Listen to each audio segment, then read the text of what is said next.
Entonces vamos a hablar de una aplicación de señalización. Primero me presento. Mi nombre es Marisol Ocampo. Trabajo con la Universidad del Rosario hace escasos 11 años. Y toda la vida profesional básicamente ha sido en investigación en un instituto que se llama Fundación Instituto de Inmunología de Colombia. No sé si lo han oído nombrar por alguna razón. ¿No? ¿Han escuchado el instituto del doctor Patarroyo? Ah, bueno, en ese es que estoy yo. Entonces, la idea es que vamos a estudiar hoy, vamos a mirar un poquito de generalidades de una enfermedad a la cual me he dedicado en estos últimos 10 años. Y una que espero que ustedes hayan oído nombrar. Ustedes como futuros médicos, muy seguramente algún día van a tratar con un paciente con esta enfermedad.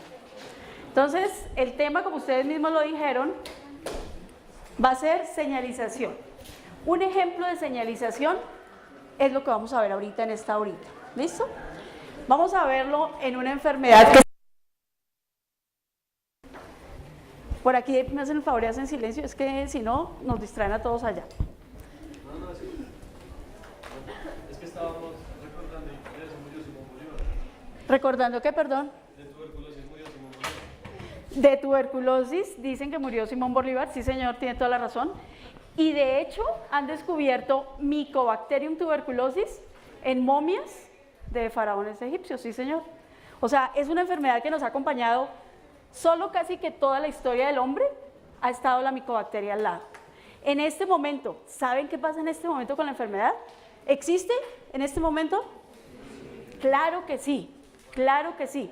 A pesar de que muchas personas y muchos médicos, profesionales médicos, pensaron que ya se había erradicado. Resulta que sí existe, y tan existe que este es el mapa de la epidemiología de la enfermedad en 2017. Es el reporte más reciente de tuberculosis. ¿Dónde vemos nosotros que hay más cantidad de tuberculosis, más cantidad de casos de tuberculosis? África, si se dan cuenta, es altísima la cantidad de casos de tuberculosis. En la India se produce muchísima. ¿Y nosotros cómo estamos? Ahí, ¿no?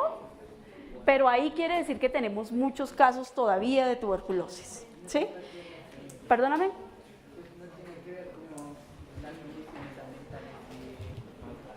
Sí, exactamente. Entonces, si se dan cuenta, lo podemos relacionar con muchas condiciones de ¿qué? De malnutrición, condiciones de hacinamiento, condiciones en general de pobreza. No quiere decir esto que solamente a los pobres les dé tuberculosis. Todos estamos susceptibles a contraer la enfermedad, ¿sí? Todos en cualquier momento podemos tener contacto con la micobacteria, solo que no todos se enferman o nos enfermamos. Entonces, si se dan cuenta, tenemos un panorama donde hay muchos casos de tuberculosis por cada 100.000 habitantes. Dense cuenta los datos sueltos por acá. 6.3 millones de casos nuevos cada año de tuberculosis. Es una cantidad altísima. Dense cuenta que hay aproximadamente 1.300.000 de muertes por esta enfermedad. Señor. ¿Por qué en algunos sectores? Dale. ¿Por qué en algunos sectores dicen no aplicable? Si se dan cuenta, en algunos sectores son muy pocos realmente. Son algunos países que no notifican la enfermedad. Esta enfermedad es de notificación obligatoria.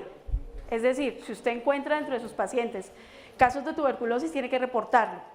Sin embargo, ustedes conocen lo que es el subregistro, ¿no? A veces no se notifica, a veces no hay los medios para notificar, o a veces hay países que no se acogen a estas reglas de declaren que tienen tuberculosis. Entonces, algunos países van a aparecer como no aplicables porque no se pueden generar allá datos confiables. Esto es lo que se notifica. Imagínense cuánto hay ahí de lo que no se alcanza a notificar. Entonces, es una enfermedad digamos que actual, está asociada a los países donde también se presenta malaria y a los países donde hay HIV en gran cantidad. Los niños son, como siempre, los más afectados con esta enfermedad. Y entonces, ¿cómo se va a propagar esta enfermedad? Entonces, lo que van a ver acá es más o menos cómo se propaga.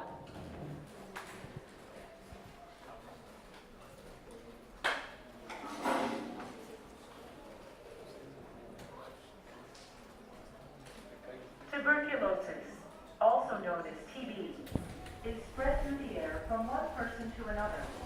When someone with pulmonary TB disease coughs, TB bacteria are expelled into the air in tiny water droplets. These droplets can remain floating in the air for several hours, making it possible for someone nearby to inhale them. Once a person has breathed in droplets that contain TB bacteria, they travel down the trachea and enter the lungs, where they collect in the alveolar sacs. Once in the alveolar sacs, the bacteria begin to multiply. The body's immune system starts working and macrophages begin to surround the bacteria. A granuloma is formed to keep the bacteria from spreading. The TB bacteria remain in the lungs, but the body is protected from disease by the granuloma. In 8 to 10 weeks, the person will most likely test positive for latent TB infection. The progression from latent TB infection to TB disease occurs when the granuloma break open and the TB bacteria multiply. Then the person becomes sick with TB disease and may be infectious. This progression can occur immediately after infection, many years later, or not at all. When the TB escapes from the granuloma and begins destroying a person's lungs, it's called pulmonary TB. TB bacteria can also enter the bloodstream and travel to other parts of the body, causing extrapulmonary TB. ¿Listo? ¿Claro?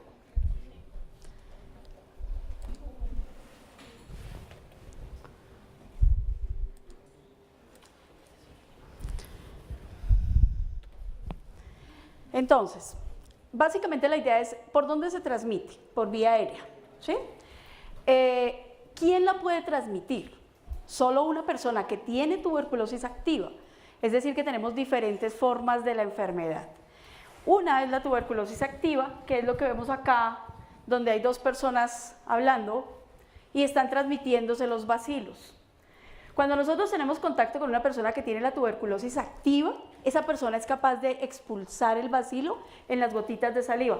Cuando habla, cuando tose, cuando estornuda, ella es infectiva. ¿Nosotros qué hacemos? Si es por vía aérea, pues nos tomamos el bacilo. Normalmente casi todas las personas que estamos aquí hemos estado expuestas al bacilo.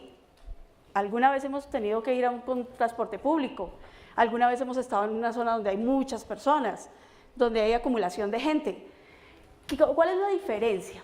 Que nosotros podemos tomar el bacilo, pero nuestro sistema inmune está fuerte. Nuestro sistema inmune está en un nivel óptimo. ¿Tenemos problemas de deficiencia de nutrición? No, nosotros creo que estamos como bien de alimentación. ¿Tenemos problema de que no nos dé el sol, que vivimos en un lugar donde hay oscuridad o vivimos con mucha gente hacinados? Tampoco. Entonces, ¿qué pasa? Nuestro sistema inmune es capaz de controlar el bacilo. ¿Cómo lo controla? Puede ser que lo elimine y nunca supimos que tuvimos la micobacteria adentro, pero puede ser que la tengamos guardada. ¿Escucharon cómo se llama esa formación donde guardamos la micobacteria? Granuloma. Entonces, nosotros podemos tener la micobacteria en el pulmón y la tenemos ahí años y no nos damos cuenta nunca que la tuvimos porque somos asintomáticos. Muchas personas pueden tener esto. Cuando hablo de muchas es menos de un tercio de la población. ¿Qué pasa después de un tiempo? Si hay una coinfección con otra enfermedad o si el sistema inmune decae, que es lo que normalmente nos puede pasar cuando ya estamos muy viejitos.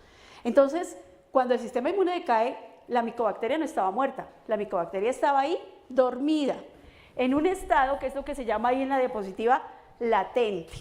Entonces, en ese momento, cuando el sistema inmune decae, la bacteria encuentra la oportunidad para salir. Cuando sale, ¿qué pasa? ¿Qué puede pasar? Se vuelve tuberculosis activa y la persona se vuelve capaz de infectar a los demás. Se disemina la enfermedad. Entonces, este es como el ciclo donde vemos que la transmisión se da a partir de un paciente con tuberculosis activa. Puede haber contención por tuberculosis latente, hay formación del granuloma, que es lo que se ve en el pulmón, y ese granuloma se puede romper. No son muchas las personas que mantienen el granuloma y no son muchas las que desarrollan la enfermedad, pero como es tan fácil de transmitir, entonces sí puede ser un problema grande de salud pública, si no se controla. ¿Qué pasa en el momento cuando uno está con tuberculosis activa y es capaz de transmitir? Es cuando se dan los síntomas. Síntomas de la tuberculosis, que son los síntomas que en principio ustedes van a detectar. ¿Qué saben de los síntomas? ¿Cuál sería el síntoma más claro que han oído? La tos persistente por más de 15 días. ¿Y qué más adicional a la tos? Sangre, ¿cierto? Entonces, perdóname. Sangre también en esa tos. Acuérdense que eso lo ven en películas, pero eso sí creo que es el síntoma más conocido y popular para todos. Además, se presenta todo lo que aparece aquí en la diapositiva. Se presenta fiebres nocturnas, pérdida de peso, pérdida de apetito. Entonces son características que pueden ser comunes a otras enfermedades, pero que nos pueden indicar que puede haber tuberculosis. ¿Qué cosa me puede indicar que hay tuberculosis? Pues si las condiciones de vida o si yo tengo un familiar con tuberculosis, pues es muy probable que yo esté contagiado y que pueda desarrollar la enfermedad. ¿Listo? Pero ¿esto qué tiene que ver con señalización? ¿Se acuerdan cuáles fueron las células que dijeron que se infectaban? ¿Cuáles son las células que tratan de contener la enfermedad y no pueden? Los macrófagos, sí señora. Entonces, efectivamente, si se dan cuenta, este dibujo lo que me quiere decir es un dibujo de la CDC, donde está diciendo lo que está arriba, lo que se ve arriba del agua, es la puntica que vemos de tuberculosis activa. Son los pocos casos que se detectan, los pocos casos que uno trata. Pero todo lo que está abajo, que si ven que es una proporción mucho más grande, se trata de todas las personas que pueden tener tuberculosis latente y que no detectamos normalmente porque no son sintomáticos. Pero dijimos, resulta que la micobacteria tiene una particularidad, y es que la micobacteria le gusta entrar en una célula que debería defendernos, que es el macrófago. Acuérdense que el macrófago es la primera línea de defensa contra tuberculosis y contra muchas enfermedades. Pero la micobacteria es capaz de reclutar, de vivir dentro del macrófago y reclutar todo su sistema. Ahí es cuando la señalización es mucho más importante. Entonces veamos una particularidad de la micobacteria. Esto que está ahí es básicamente la envoltura de la micobacteria. ¿Ven algo raro, diferente? ¿Algo nunca visto en las bacterias? Hay una cápsula, si se dan cuenta, en la parte más externa, que es rica en carbohidratos, ¿sí? Aparte de eso, vemos acá una pared celular gruesa, básicamente compuesta por ácidos micólicos, lo que le da el nombre a esa familia de micobacterias, ¿ok? Entonces se dan cuenta que son ácidos grasos muy largos, con lo cual esto es muy hidrofóbico. Esto es lo que hace que la bacteria sea tan resistente. La micobacteria puede durar en el piso, después de que alguien ha escupido, en el piso puede durar desecada por días y no le pasa nada. ¿Por qué? Miren esa capa de grasa que tiene. Es como si estuviera envuelta en una capa de cera, con lo cual los medicamentos son de difícil acceso, con lo cual ella es muy resistente. Y aparte de eso tiene una membrana plasmática similar a la de todas las bacterias. ¿Se dan cuenta que es diferente en general a las bacterias que hemos visto hasta ahora? Es una bacteria, desde mi punto de vista, muy interesante. Lástima que cause tanto daño, pero es totalmente diferente a todo lo que hemos visto. Entonces, básicamente, carbohidratos y ácidos grasos. La señalización que se va a dar con la célula que va a invadir, pues tiene que estar centrada justamente en estas partes. ¿Qué es lo que vamos a encontrar? Señalización de carbohidratos de la micobacteria con proteínas del macrófago. Más o menos, esto es lo que uno vería en una micobacteria. Esto es una cantidad de ácidos grasos, carbohidratos, pero no solamente tiene eso. Como ella necesita utilizar la maquinaria del macrófago, ella necesita sacar proteínas desde su interior, que es lo que está acá, hasta el exterior, para manipular ese macrófago. Entonces, eso que aparece ahí como sistema de secreción, es un sistema de secreción único en las micobacterias, que le permite sacar esas proteínas, que ya vamos a ver para qué las usa. Por parte del macrófago, entonces más o menos esta es la representación del macrófago. ¿Qué tiene el macrófago? ¿Por qué será la primera línea de defensa? ¿Qué capacidad tiene? De fagocitar, ¿cierto? Y también tiene la capacidad de tener muchos receptores en su superficie. Resulta que tiene todas estas proteínas que tienen una particularidad muy grande. Son transmembranales, si se dan cuenta que atraviesan la membrana, de tal forma que por fuera se conectan, en este caso sería con la micobacteria, y por dentro son capaces de sufrir diferentes procesos para poder señalizar hasta el núcleo y decidir qué va a hacer con eso que lo está invadiendo. Tenemos en particular para la micobacteria dos grupos grandes de receptores. Entonces dense cuenta, a un lado, a la izquierda, bueno, a la derecha de ustedes, hay unos receptores especiales, que son estos, que lo que van a hacer, que son estos que están aquí a este lado, lo que van a hacer es reconocer la bacteria. ¿Qué dijimos que era lo que estaba expuesto en la micobacteria? Carbohidratos. ¿Saben cómo se llaman las proteínas que van a reconocer carbohidratos especialmente? No, las glicoproteínas son justamente las que están expuestas. Pero, ¿qué tipo de proteínas específicas reconocen carbohidratos? Las lectinas. Las lectinas, que son la gran mayoría de estas que están aquí, son capaces de reconocer los carbohidratos, incluyendo los carbohidratos de la micobacteria. ¿Para qué le servirá a la micobacteria que la reconozcan? Para poder entrar. ¿No ve que le gusta vivir en el macrófago? Lo que ella quiere es justamente entrar.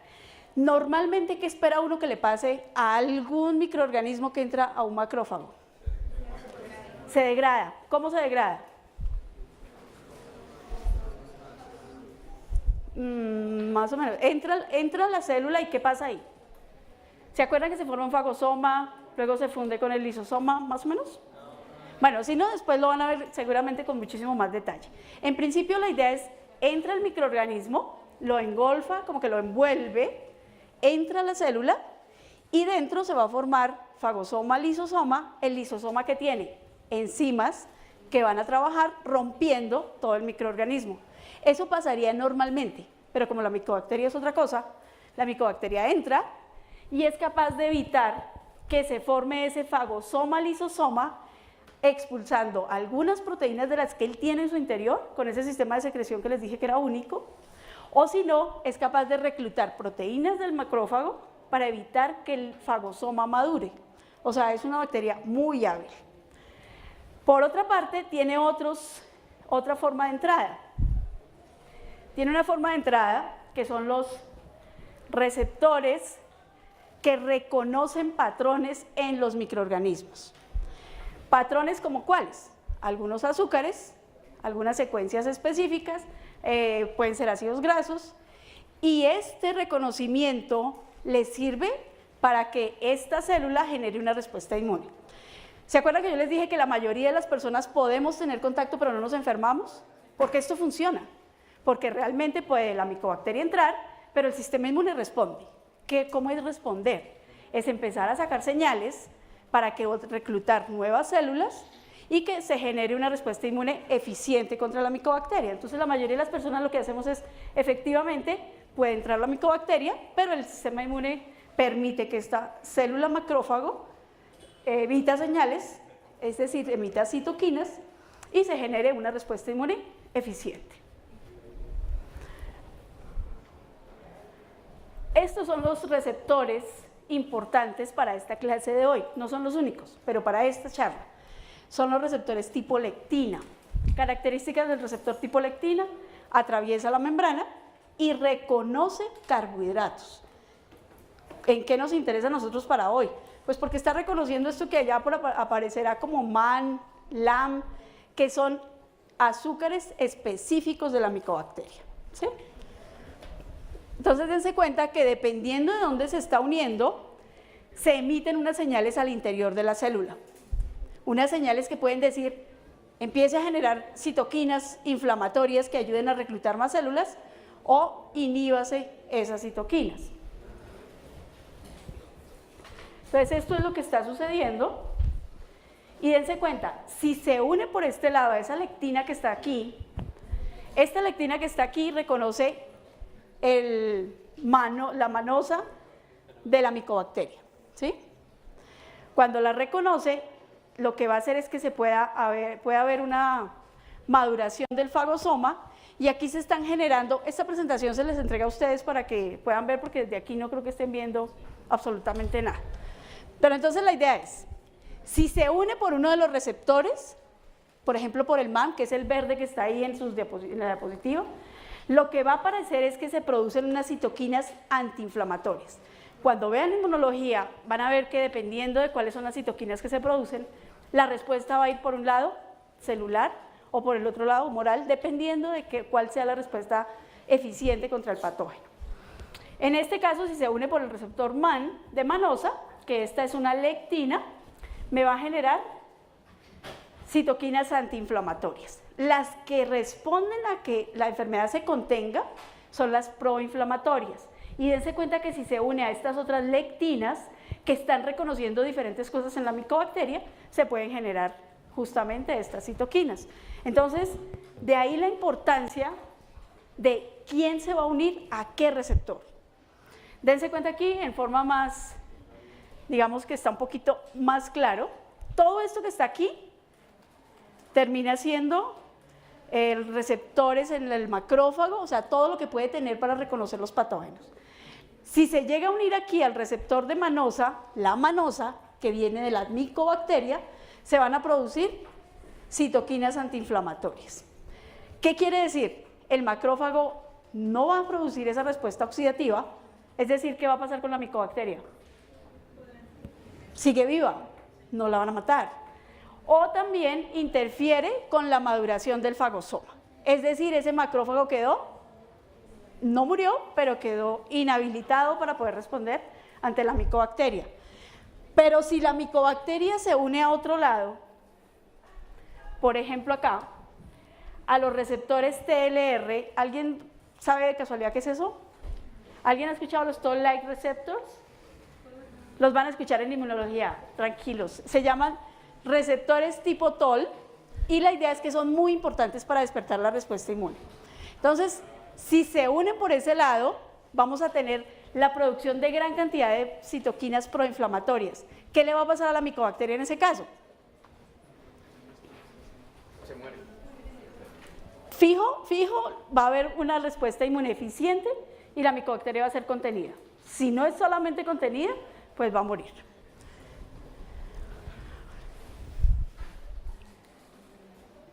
Asimismo, si se une a estos otros que también son tipo lectina, que son receptores, entonces se van a generar respuestas ya no solamente del tipo celular humoral, sino que van a generarse otro tipo de citoquinas que ayudan a contener la infección. Entonces, básicamente, dense cuenta que lo que estamos diciendo es, la micobacteria va a vivir en el macrófago y dependiendo de por dónde entre, va a generar que el macrófago sea capaz o no de contener la enfermedad. ¿Qué puede pasar además cuando él entra? Lo que está ahí en rojo es la micobacteria y lo que está en azul obviamente es el macrófago. Entonces dense cuenta que la bacteria puede entrar, la micobacteria entra y empieza a ver la maduración del fagosoma, pero ella es tan hábil que es capaz de reclutar esto que se llama quitaco. ¿Sí lo alcanzan a ver? Es una proteína, taco. Es una proteína del macrófago y la micobacteria la recluta para evitar que el fagosoma madure. Entonces dense cuenta que la bacteria, no solamente dependiendo de por dónde entre, va a generar que el macrófago funcione. Estando adentro, es capaz de regular que eso se inhiba, que esa maduración del fagosoma se inhiba. Pero resulta que, supongamos que listo, logró entrar, el fagosoma alcanzó a madurar y se va a unir con el lisosoma, que es lo que aparece en donde dice pH 4,5. ¿Qué pasa en pH 4,5? Es un pH ácido, ahí deben estar funcionando las enzimas lisosomales y deberían romper todo lo que esté ahí contenido. La micobacteria además es tan hábil que puede vivir ahí en ese fagosoma lisosoma, pero además es capaz de basificar ese medio, es decir, que ya no solamente está pH 4 o 5, sino que aumentó el pH para que ella pueda vivir. ¿Qué pasará con las enzimas en ese pH más alto? No se degrada, no funciona. Las enzimas se inactivan, las enzimas ya no van a funcionar. Entonces, dense cuenta que la micobacteria tiene muchas posibilidades de sobrevivir. Más o menos esto es lo que vemos acá. Lo que aparece en verdecito, bueno, si lo alcanzaran a ver, lo que aparece aquí es, una vez entró la micobacteria, que es lo verde que está aquí arriba, encima de la pared, si se dan cuenta acá, la micobacteria entró. La micobacteria llegó al fagosoma y lo que aparece acá son proteínas que ella es capaz de expulsar para inhibir justamente esa maduración. Dense cuenta que de ahí para allá toda la cascada de señalización puede cambiar por las proteínas que ella pudo expulsar. Entonces, aquí tenemos no solamente la posibilidad de cambiar esa señalización por proteínas que ella misma secreta, con ese sistema de secreción único, sino que también puede señalizar para que haya una respuesta que no sea eficiente contra ella. ¿Se acuerda que vimos que había algunas citoquinas antiinflamatorias? Todo eso lo puede hacer en principio la micobacteria. También puede producir una cosa que es, vamos a presentarnos ante otras células. Si la célula que está infectada muere y deja salir la bacteria, es una forma de morir de la célula. ¿Se acuerdan cómo se llama? Pues no, necrosis, porque acuérdense que la apoptosis lo que hace es encerrarla en unos cuerpos apoptóticos. Si la célula muere y la bacteria está dentro y la célula muere rompiéndose, la bacteria, ¿qué le pasa? Sale. ¿Y qué hace cuando sale? Pues busca otra célula que infectar. Entonces digamos que morir por necrosis en este caso es muy favorable para la micobacteria. Entonces la micobacteria puede entrar, puede sobrevivir, puede regular todo en el macrófago, incluso si dirige la respuesta hacia una muerte celular por necrosis, puede seguir viviendo y sale. Pero ¿qué pasa si la bacteria entra, puede estar dentro, pero genera un tipo de respuesta donde la célula, el macrófago, muere por apoptosis? Pues ahí sí puede salir en cuerpos apoptóticos que son presentados a otras células y ahí sí puede morir, efectivamente, solo que el cuento es más largo.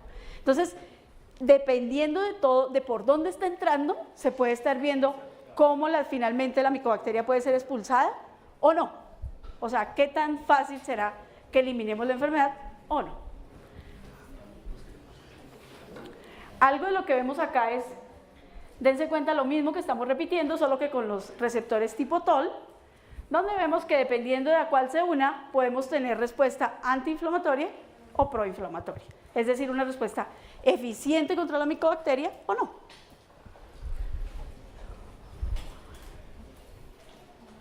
Pero no todas las micobacterias son virulentas. Resulta que hay unas micobacterias que las tenemos en el ambiente. Nosotros convivimos con las micobacterias, pero no siempre nos da tuberculosis, porque no todas generan la enfermedad. Hay algunas que las vamos a llamar avirulentas y por lo general son micobacterias ambientales. Hay micobacterias en el aire, en el agua. ¿Han escuchado algo de micobacterias en la leche? ¿Nunca han escuchado Mycobacterium bovis? ¿Han escuchado que la leche hay que pasteurizarla? Ok, ¿saben para qué es la pasteurización? Para matar un poco de microorganismos, ¿cierto? Dentro de esos está Mycobacterium bovis. Mycobacterium bovis nos puede producir la enfermedad si estamos inmunosuprimidos. Pero en general hay otras, las que le digo que están en el aire, en la tierra, en el agua, que no nos hacen daño, que no nos atacan. ¿Qué quiere decir? El sistema inmune es capaz de reconocerlas y finalmente matarlas. Aquí volvemos al resumen de lo que estábamos hablando ahorita. Dependiendo de cómo va a morir la célula que tiene la micobacteria, entonces puede haber propagación de la enfermedad o contención de la enfermedad. ¿Listo? La diferencia básica entre una micobacteria que es virulenta, es claro, ella tiene muchos factores de virulencia, pero es capaz de evitar que la muerte celular sea por apoptosis, que sería la eficiente para matarla. ¿Es claro? ¿Qué es lo que pasa cuando hay muerte por apoptosis? Algo así. La micobacteria está dentro del macrófago, que es la célula verdecita que está al lado izquierdo, muere por apoptosis y esos cuerpos apoptóticos se los va a llevar otra célula, que es esa moradita que está ahí, que es una célula dendrítica, especialista en presentar y en generar una respuesta inmune celular muy eficiente. Entonces, por este medio es muy probable que la micobacteria termine siendo eliminada. Esto no ocurre solamente con micobacterias. Mycobacterium y esta otra, que es la Legionella, comparten ese tipo de respuesta y de generar ese tipo de respuesta en el macrófago. Para que vean que no solamente ella, aunque es muy poderosa, puede producir todo esto. ¿Para qué nos sirve conocer todo lo que se conoce sobre la micobacteria? ¿Para qué estudia uno la micobacteria? ¿Para qué se les ocurre? ¿Cuál es la idea de estudiar un patógeno? ¿Para qué lo estudiarían ustedes? Pues para saber cómo combatirlo, exactamente. Si yo lo conozco muy bien, si yo sé por dónde entra, si sé qué proteína recluta, si sé cómo funciona su pared, pues lo que quiero hacer es tratar de generar algo que evite que sea tan eficiente. En este caso, ¿algo que agregar? En este caso, dense cuenta que lo que estamos viendo acá, que ustedes ven menos, lo que estamos viendo acá es, hay algunos medicamentos diseñados para evitar que la bacteria genere lo que es más importante para ella, que es su pared, su envoltura. Siendo tan resistente, lo que se trata es de mirar qué enzimas están involucradas justamente en esa síntesis y tratar de diseñar tratamientos terapéuticos. Entonces, ¿existen medicamentos contra la tuberculosis? Claro que existen. Básicamente se puede tratar, se puede curar hasta cierto punto, pero tenemos algunos problemas y es el problema de casi todas las bacterias y casi todo lo que estamos hablando ahora, y es la resistencia a los medicamentos, a los antibióticos. Mycobacterium tuberculosis no es la excepción, y tuberculosis tenemos en este momento resistente a medicamentos, a todos los que se han producido. En este momento en el mundo tenemos cepas que no se pueden matar con nada. Entonces, la idea es, hay un tratamiento y es lo que está aquí escrito. Si se da cuenta, este tratamiento es fuerte, es un tratamiento intensivo, es un tratamiento donde el número de dosis que deben tomarse los pacientes es altísimo. ¿Qué pasa con las personas tan pronto ya se sienten bien a la semana? Abandonan el tratamiento. ¿Y qué pasa entonces con la micobacteria? Ella feliz porque se volvió resistente. ¿Qué pasa cuando esa persona recae, vuelve y tiene condiciones y genera tuberculosis? Esa ya no le sirvió, entonces vamos con otra generación. Eso es lo que pasa básicamente con la enfermedad, con esta enfermedad. Entonces dense cuenta que hay muchas cosas alrededor de cómo la micobacteria interactúa con la célula y cómo, a pesar de que lo que se conoce sirve para que termine la enfermedad y para que se pare la diseminación, sin embargo tiene muchas trabas todavía. Tuberculosis todavía sigue existiendo en el mundo. Entonces, digamos que todo esto que se ha dicho de señalización nos sirve como prueba de que todavía hay un campo muy grande por explorar en tuberculosis. Básicamente, ¿qué es lo que hacemos nosotros en el grupo de investigación? Nosotros tratamos de encontrar una vacuna contra tuberculosis. ¿Ustedes han escuchado algo de la vacuna contra tuberculosis? ¿Se acuerdan cuando se la aplicaron? Pues no, porque recién nacidos, entonces no se acuerdan. Pero a todos en este país es obligatorio la aplicación de la vacuna contra tuberculosis. Ahora, la mala noticia es ¿cuál? A todos nos la aplicaron, pero después de los 10, 12 años no sirve de nada. La tuberculosis que adquirimos, la tuberculosis incapacitante, que es esa tuberculosis pulmonar, no estamos protegidos contra eso. Entonces, sí necesitamos una vacuna. ¿Qué haría una vacuna? Justamente evitar que la micobacteria reconozca la célula y entre y empiece a generar toda la enfermedad. ¿Ok? Entonces, básicamente dense cuenta que señalización tiene que ver con muchísimas cosas, en este caso con una enfermedad, que aquí solamente fueran las cosas generales lo que dijimos. O sea que mantiene la vacuna mantiene la bacteria inactiva, pero activa. Lo que queremos con la vacuna es que el sistema inmune se eduque para que cuando la vea, la pueda atacar. En este momento, ¿qué pasa con el sistema inmune cuando ve la bacteria? Pues nada. Pues nada, porque es que no, él ya está entrando en las células que deberían defendernos, entonces no pasa nada. Pero si el macrófago es capaz de activarse, va a generar una respuesta que la contiene. Pero lo que queremos es no que la contenga, sino que no la deje entrar. ¿Listo? ¿Listo? ¿Alguna pregunta hasta ahí? ¿Todo claro o todo incomprensible? Listo. Entonces, dejamos ahí. Muchas gracias. Esta presentación se les hace llegar a ustedes y entonces continúa el profesor Paul.